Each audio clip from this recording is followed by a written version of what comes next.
and please feel free to share with your followers. And if you like what I'm talking about, give me some hearts. It's always appreciated.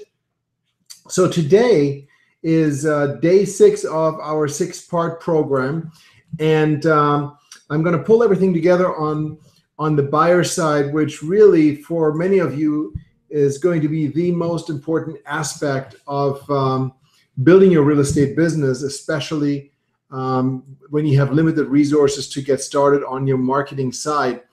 And I will have another bonus session that I am going to tell you about at the end of this broadcast that will deal with business planning and pulling it all together.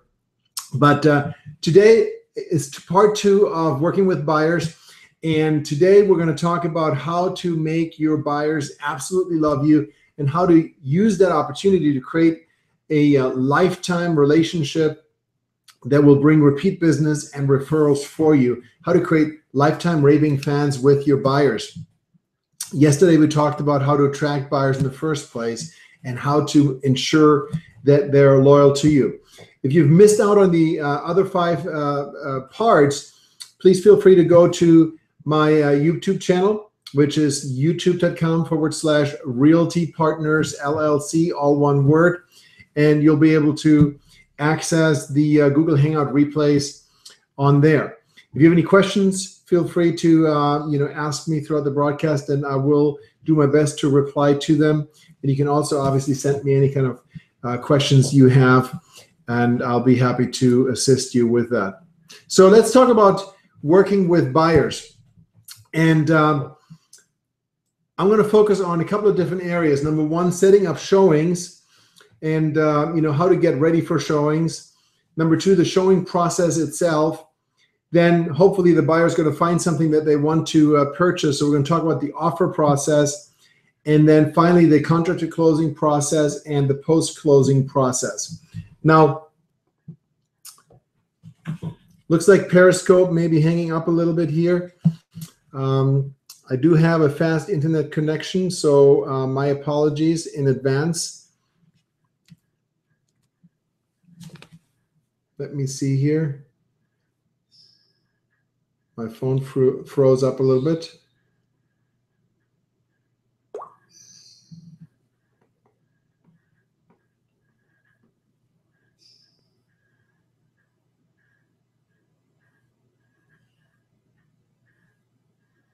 My apologies on Google Hangout. I am trying to get back to my Periscope broadcast,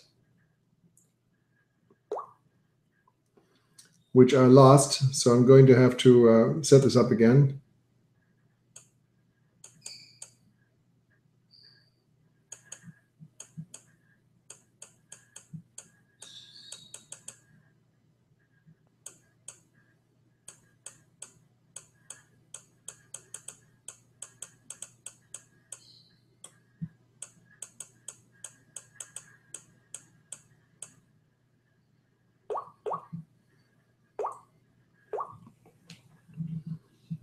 All right, I'm back on Periscope here. My apologies. Something happened and my phone just froze up and I lost the stream. So again, today's going to be about the different areas of the buyer life cycle. So we're going to start with setting up showings, the showing process itself, the offer process, and the contract to closing process, and then the post-closing process. And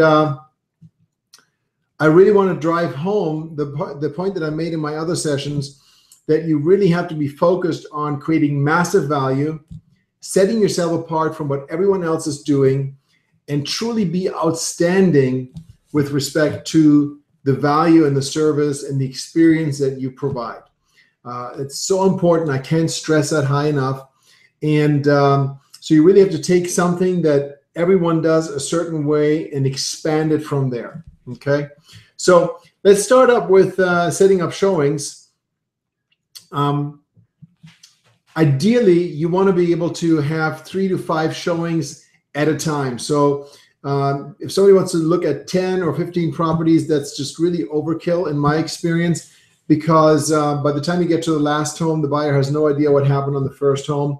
And so you really want to keep it to 3 to 5 showings, ideally. And one thing that always worked well for me is if somebody just contacts you and wants to look at one property only, is to suggest a couple of additional similar nearby properties at that time. So when I get together with them to look at that one property, I would already have set up a couple of additional showings, and I would say, listen, I found a couple of other properties that you might be interested in, and we can go look at them. I already set it up. It's totally up to you. It's totally optional, but just in case, I put it here on the radar, and I think you might be interested in it. And so based on what you know about the buyer, what they're looking for, what they're interested in, what the hot buttons are, you'll just be proactive and have already a couple of additional showings set up. You want to be 100%, actually 1,000% prepared. And that means have your lockbox key working on your phone. Make sure that you have the key code, that you have your showings confirmed, that you download any kind of disclosures in the MLS listing. There's a little icon with attached documents. So if there are disclosures already provided, lead-based payment disclosure or seller's property disclosure or an association disclosure, download that information. Make sure you know what the association fees are, what the restrictions are if it's a condominium, so that you're fully prepared when you walk into that showing. Number two, you want to put together a showing binder. Most agents, in my opinion, are just lazy. They print out an MLS sheet and that's all they bring along and hand to their buyers. And usually when you walk into the home, there's nothing there, or maybe there might be an MLS print out there. So what I've always done, which has worked really, really well and sets you apart from 99% of everyone else out there, is to create a showing binder. I actually had a machine that would do the spiral bound spiral bound binding. So you have a clear top plastic and a solid colored bottom plastic cover, and then all the sheets in between. And it's a very inexpensive machine, $50, and you just punch the holes and then put the binder through. And it's really neat and professional. You hand it to the buyer at the beginning of the showing, and within here, I would group the properties together in the order that I'm going to show them, and I would have the full MLS print out. I would have the realist property detail information about the property. I would have the MLS history report, so if that property has been on the market for a while, or if it has been on the market and expired and relisted and so forth, you have that information all in there. And then also some neighborhood information, and then a Google Map printout so that they can see where the property is located at relative to the neighborhood, and have all of that bound together. So when you're looking at 3 to 5 properties, you're going to have a nice little binder that they can take home with them, and you have some room in there for some notes that they can take, and it'll really set you apart. I guarantee you 99% of agents are not doing that. And even if the buyer has worked with other people, or let's say they're not ready to sign the buyer agency and you're showing them the properties that you scheduled anyhow already, it's just going to blow them away. And then finally, of course, make sure that the showings are confirmed. Nowadays, a lot of the showings are scheduled through the MLS system, and that's awesome. That's great. But if you don't get a confirmation back, then make sure that the showing is confirmed, because the last thing you want is show up at the house and then you look like an idiot because the showing wasn't confirmed and the person that lives there is still there, what have you not. Now, that's the pre-showing process. Now let's talk about the showing itself. First of all, the big question is, do you have them follow you in their car, or are you going to take them in your car? And there are two trains of thought here. One school of thought is, of course, the quote unquote liability. If they're in your car and you have an accident, then there's that liability exposure potentially. And if they follow you, then obviously you don't have that problem. But there also is a huge disconnect, because when you're driving from property A to property B, that is a great opportunity to have a conversation, to work on creating that rapport and that relationship, get some clues, some feedback, what's important to them, what they like about the property that you just looked at. And they can be really invaluable. So when I was working in the trenches, I always drove the people in my car. And you just make sure that, number one, you're a responsible driver.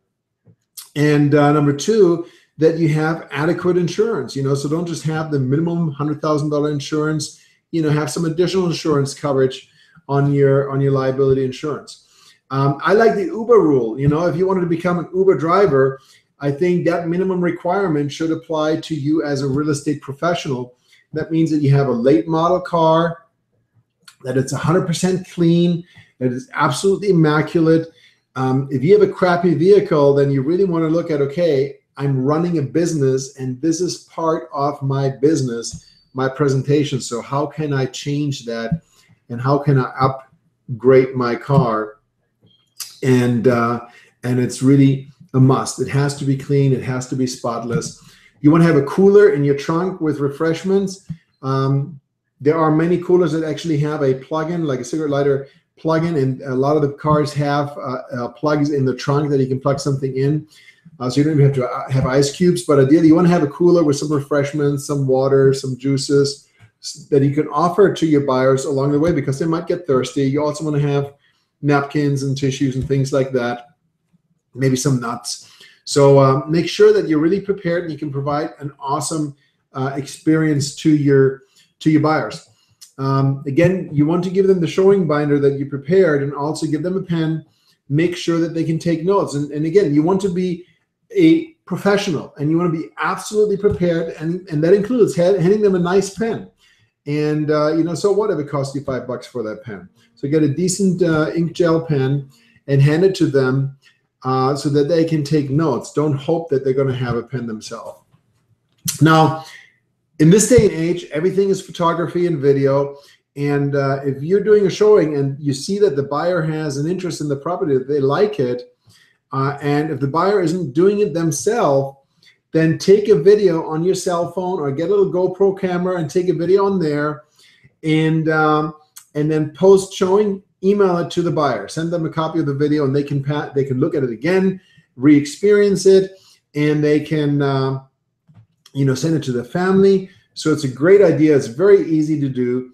And so I'd highly recommend it. Again, you can use your cell phone. If you do, hold it sideways, or use a GoPro camera if you have one or something similar.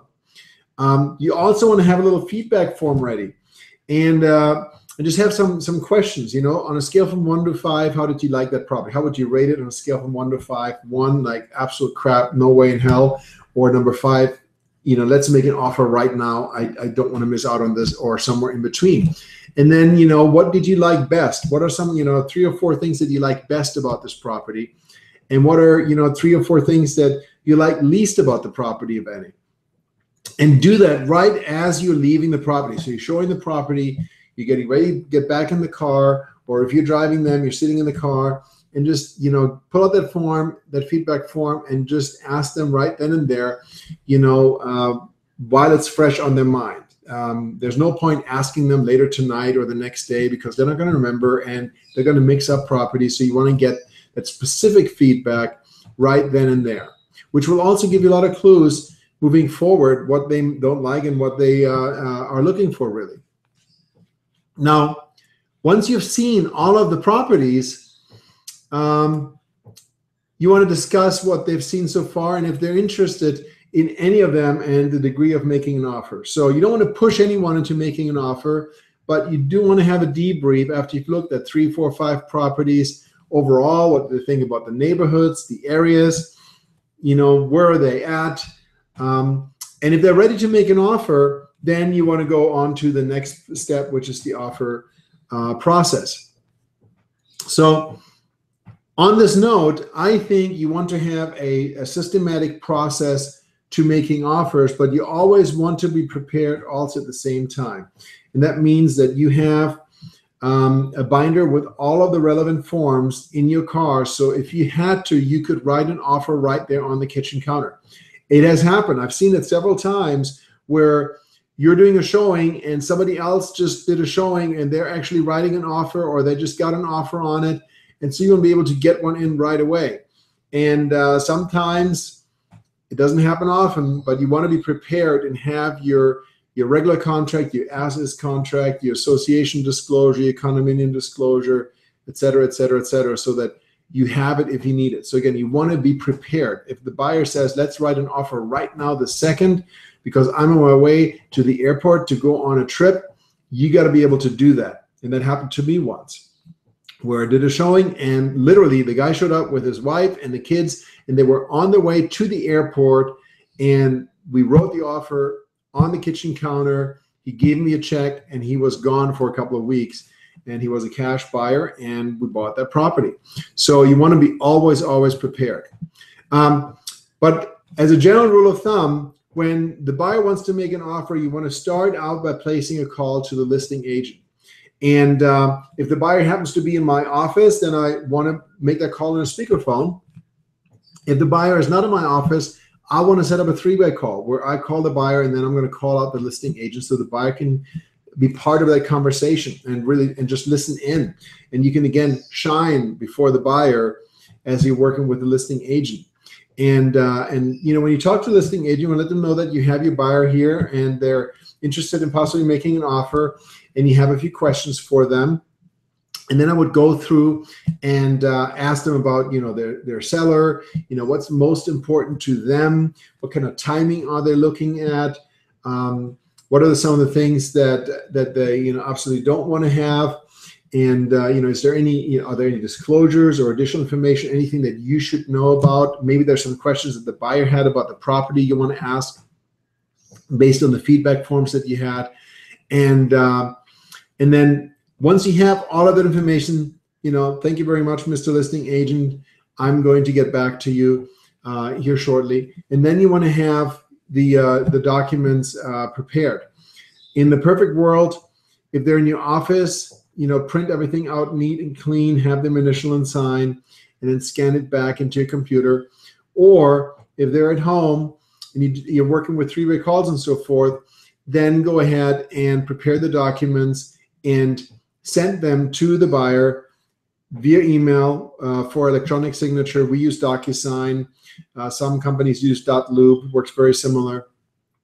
And then have a phone call with the buyer to walk through the forms and explain it to them if they have any questions. You know, it can be quite intimidating when you're someone that buys a property for the first time or the first time in 10 years, and then somebody's sending you this 20-page document set that has, you know, an 8-page contract and God knows how many disclosures, and you kind of have to make sense of it yourself, or you just click here for your initials, but you have no clue what you're signing. So you really want to go over the contract with the buyer, whether it's in person or whether it's on the phone, and then make sure that you also have an earnest money deposit check from the buyer payable to a title company. And what I always did is I had a separate document set that included the buyer's pre-approval if they're working with a lender, or their proof of funds. So I could then attach that to the contract packages, and I was ready to submit it to the listing agent.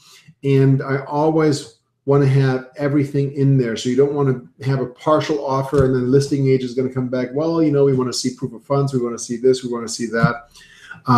So again, be professional and be prepared. When you get a response, when you get a counter offer, again, you want to present those. You don't want to just email it to the buyer and hope that they're going to look at it and initial it. If you're not sitting down in your office, if you're not going to their home to present it in person, which may be appropriate, especially if it's a higher price transaction, then at a minimum, email to them and then call them and go through it together so you're both looking at the same time and it makes sense to both of you. So again, it's all about having a high-touch process and going above and beyond and doing what most people aren't doing. Most agents are putting together the offer. They talk about the terms, like how much money do you want to put down, when you want to close, who's going to pay for title. Let's ask for a seller contribution to closing costs, and then they'll put it together and email it to the client with DocuSign. They need to sign it, and they don't really know what they're signing. They're just clicking and initialing and signing off on it. It comes back to you, email to the listing agent, and then hope it gets accepted, or if they send it back, you forward it on to the buyer. And that's very sterile. There's really no high-touch system in place here. Now, once you have an executed contract, a lot of agents are kind of stepping aside. They're afraid of recommending service providers. They don't want to really be party to that as much as they can. They're just kind of standing in the background, hoping that everything else happens, that, you know, it's now in the hands of the mortgage people, the title people. And I think that's a mistake. I think it's very important that you manage and shepherd the process moving forward. So I recommend that you have a checklist, and you have a checklist of all the processes and activities and tasks that need to happen from start to finish in your closing. And that includes, you know, the financing, the appraisal, the survey, the lien searches, all of the things that need to be handled. The inspection, obviously, repairs, if there are any repairs that need to be done. And work down that checklist and make sure that you coordinate with the various parties and touch base with them at least once or twice a week to make sure that everything is on track. You may want to consider to meet with the home inspector at the time the home inspection is done. There are some pros and there are some cons. I mean, the con is that the inspection might take quite a bit longer, and that the buyer may be asking all sorts of questions, and in theory, the inspector could overlook something, which I personally have never seen happen. I think a professional home inspector has a template and a list, a checklist they go by, and they're just not going to miss something. But the pro of attending a home inspection is that the home inspector actually can point out things to the buyer, you know, how to work the AC or the heater or the pool heater or some equipment that might be there, or you know, a piece of appliance that the buyer is not familiar with, you know, where the access to the attic, where to find this, that, and the other thing. And most home inspectors absolutely have no issue at all with having the buyer be present during the inspection. So if this is not an investor, but someone that's going to live in the home, then I would absolutely offer, you know, do you want to be attending the home inspection? Because they're paying for it and they have every right in the world to be there. And yes, it might take a couple of hours out of your time, but you're about to be paid $10,000, $15,000 in commissions. So certainly you should invest a couple of hours, which also gives you more time to create a bond and a rapport and a relationship with that buyer. Because I guarantee you, everyone else they're talking to, when they bought their home, their agent did not attend their home inspection for the most part. 9 out of 10 agents aren't going to do it. So you also want to make sure that all the other items are handled. Insurance quotes are so important that they're pulled quickly and that the insurance is bound as soon as possible, especially here in Florida, where, you know, any day a tropical storm can develop and all of a sudden no insurance company is writing new policies and the closing gets delayed because there's no insurance coverage. So you want to make sure that you're proactive with these things. When it comes to the actual closing, you want to make sure that you attend the closing in person, okay? You don't want to be one of those agents that doesn't show up. I mean, it's a slap in the face. You're going to get paid at that time. So you want to make sure that the buyer is absolutely thrilled and happy. You have your final walkthrough with the buyer, and then you go to the closing and attend the closing with the buyer and make sure that everything is perfect, that they have everything they need, that all of their questions are answered, that there are no loose ends whatsoever. It's an absolute must. You have to do that. I personally attended every single closing that I've done, period, without exception. Now, you also want to create some magic moments and some experiences for your buyers. A great one is to get some flowers, get a professional flower arrangement, and arrange to have the flowers and a handwritten card from you put in the house, so when the buyers after closing come back to the house, they're just going to walk in the door and they see that those flowers with a card, and it's just a surprise. They absolutely did not expect it. And do that even if you do a closing gift, do it in addition to that. But just, you know, a nice touch, and it doesn't have to be an incredibly expensive flower arrangement. It could be something for 20, 30 bucks. It's really the thought that counts. And, you know, usually the best way to do it is if you plan for it ahead of time and you have your final walkthrough, and then you let them go on and you're going to meet them at the closing, and now you have time to get this done. You also want to have a follow-up campaign moving forward post-closing. That's so important. You know, most people, most real estate professionals do not stay in touch with their buyers. And buyers offer a very, very unique opportunity. Sellers, you'd be surprised, most sellers, when they close on a transaction, when they sell their home, they're not using, for whatever strange reason, that listing agent to help them buy a new home. And many times that seller isn't buying a new home, or they're moving out of the area. But sellers, more often than not, are going to be more of a one-shot deal, one-shot transaction. So in my experience, I found that probably 1 in 3 times I end up doing other business with the sellers, but 2 or 3 times I didn't. A buyer, on the other hand, there's inertia involved. When that buyer closes on the transaction, chances are they're going to be at that address for 5 to 10 years. And so during that 5 to 10 years, you have an opportunity to create a intense, long-term, very close relationship with that party. And as a result, not only are you going to get their future business when it's ready for them to sell, or maybe they're looking to buy an investment property or a second home or vacation home, but also based on the experiences that you've created, they will be raving fans that will recommend you to their friends and family and neighbors. Anytime they hear about someone that's thinking about buying or selling, you are going to be that person that they think of, that they recommend. And so you want to systemize that. And a very simple follow-up campaign is, number one, call the next day, make sure that everything is okay. They're obviously going to thank you for the flowers, and find out if there's anything that they need, anything that you can do, anything that you can help with. And obviously, if there is, you want to make sure that you do that. The next week, after 1 week, send a handwritten thank you card. Just a heartfelt thank you card, thanking them for the opportunity to work with them. You're looking forward to being their advisor moving forward in the future. And if they ever need anything, please do not hesitate to contact you, et cetera, et cetera, et cetera. Then the next week, do another follow-up call. Make sure that, and so now at week 2, make sure that everything is okay.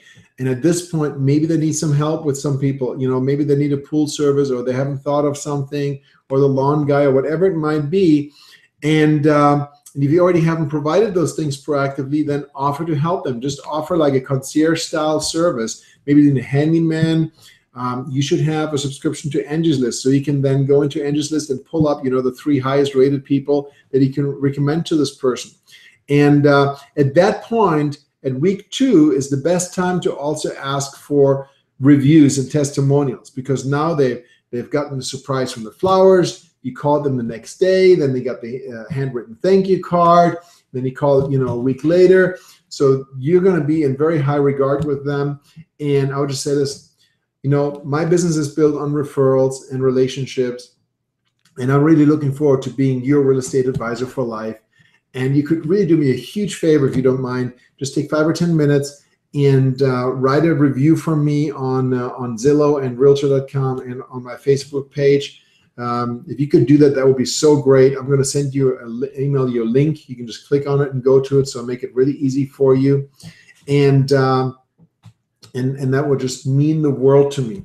Also, separate from this, if you are into videos, you can record a video testimonial with them at the closing table, just a quick one. Hey, what would you tell your friends about me, and so forth. But the online reviews are absolutely critical, and you kind of want to set them up for being super, super happy about you, so that then when they're going to do the review, they almost feel obligated to do that for you. And then moving forward, you want to have a regular touch point with them. Once a month, I would send them something, and once a quarter, I would do something for them. Maybe send them some movie tickets, or a voucher for some popcorn at the local cinema. Just different little things. Make sure that you get their dates for the anniversaries, the kids' birthdays, and so forth. You can automate sending out, greeting cards and thank you cards and so forth. And a great tool for that is Send Out Cards. If you go to sendoutcards.com, you can actually set up calendars where, automatically you send them an anniversary card or a birthday card every single year. You don't even have to think about it. So high touch, high touch, high touch. and staying in contact is really, really important.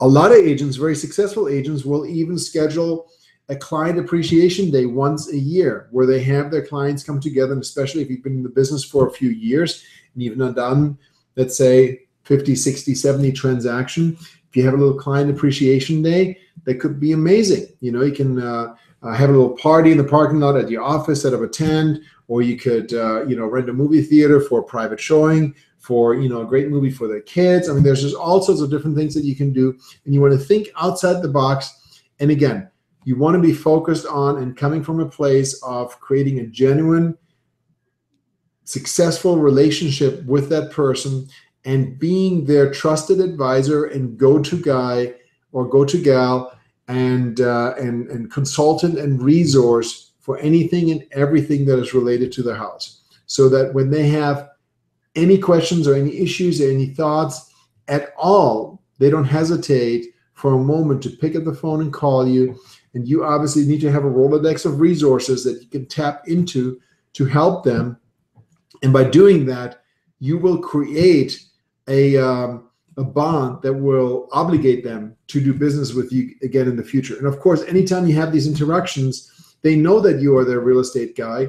You sold them their house and you're helping them continuously. And of course, I'm living off referrals. So they're going to think of you as they go through their life and encounter others that are, contemplating real estate transactions. So again, buyers, I think, present an awesome opportunity. Number one, when you're first starting out, you can get buyer leads a lot less expensively and in a lot more effective way than you can on the listing side. And so you can create, now business much, much more rapidly. And buyers also create that opportunity for you to create these long-term relationships that will then have ripple effects, where that buyer will do follow-on transactions with you when they sell down the road and buy again, plus their family, their friends, their sphere of influence. If you leave them with an impression of a completely amazing experience, then they will brag about you and they will refer you. If you provide a super high-touch Uber limousine type of experience when you do the showings with all sorts of surprises and refreshments and resources and binders and things that they never even thought of that they might be interested in, then that's going to stand out and it's going to make a huge difference. So again, thank you so much for tuning in. I hope you got some value out of these last 6 sessions in helping you position yourself and building a 6-figure real estate business. And the key to building a 6-figure real estate business really, truly is very simple. It is to have a commitment to excellence and a commitment to being outstanding, and then building relationships within your marketplace and having systems and processes in place to scale that up. So you can do 5 transactions, 10 transactions, 20 transactions, 30 transactions, 50 transactions, and so forth, while maintaining that level of excellence. Again, my name is Thomas Hyman, and I will have a wrap-up session on Monday, next week, Monday at 9 p.m. And I want you to spend some time this week and really work on putting together a plan, how you can take your business from where you are right now to a new level. What are going to be the pillars of revenue generation that you have right now? How can you master those and improve them even more? What are a couple of pillars that you can build in addition to that? What are your goals for your business? What do you really want to get out of your business in terms of time, in terms of money, net income, etc., in terms of lifestyle? How do you want your business to be operated, you as a sole practitioner with maybe outsourced support? Or do you see yourself as a team leader that has a large team of people? Everything and anything is possible. So you are the driving factor in that. I just read an article today, the Duncan team, which is a highly successful real estate team. They have their own RE/MAX office. It's really just their team is that office. So they're a team broker. But on the, I think, Inc. list of fastest growing companies in the country, they took number 519 of the fastest growing companies in the country as a real estate team. So anything is possible. You decide how far and how high you want to take it. And again, next Monday, I'm going to have a bonus session that's going to deal with goal setting and creating a plan, a business plan for rolling out your business. So do some homework between now and then hopefully we'll chat again next week. And in the meantime, I will be doing my daily real estate keys to success minute, some thoughts. Tomorrow, I'm going to do a live broadcast about a investment property that I just identified and we just put on the contract. I'm going to talk to you about that, what to look for in an ideal investment property and seeing really from start to finish that whole process, what the thing looks like right now, what are the challenges, what are the opportunities. And if you are working with real estate investors or you're looking to be a real estate investor yourself, I think you find that quite interesting. So thank you so much again. Thomas Hyman checking out now and looking forward to our next interaction. Have a wonderful day and great evening. Bye-bye.